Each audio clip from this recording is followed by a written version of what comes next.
به صدان جوان جباکر و روشلاتی سوریه به درشما جریبر آپورا آزادیش پرسگریکا کرد را چار سریا سیاسی دست به مشکه دریش کرن گوش قامشلو حتا دیر که دوام بکه. به پیشنگی تفگیر جوان شورشگرا سوریه و یکیتیا جنین جوان به صدان جوان لبر ستادیوم شهیدن دوازده آداریال قامشلو کمبونو دست به مشکرن. مجدی سیروجان دوام بکه و تیده دی چالاکین جهرنگ لهر نافچه و باجاروکین گوتی را درباس ببن هبن. دیمش به چالاکیا پروتستو کرنه دیا که قانونه ده لباجار دیر که بداوی به. مش سیروجن قامش تو دست بید که حیانی باجار دیر که داوید به مش جبن حمله جبور برای آزادی و برس کری که کرد را چهار سری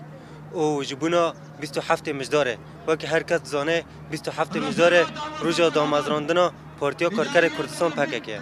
جبروی که جوان باکر روزاتی سوری شهباد حیانی دیر که ایرو ویداره ملعب دانزی آزار کم دبن و حیانی باجار دیر که سر پیان دماشن سری داشت بو آزادی ربر آبو یعنی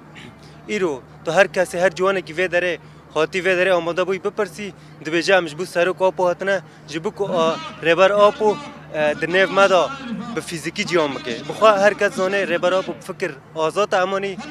جبو آزادی ها فیزیکی ها ربر آبو به هزاران جوان ایرو دیگه قامش لا حیانی باجار دیر که بمشنه افمش د ملی جوانا ده هاتی اقدار کرن ملی جنین جوان اشخوا وکی باش داربونا ما ام تیدا پرانی جبو کو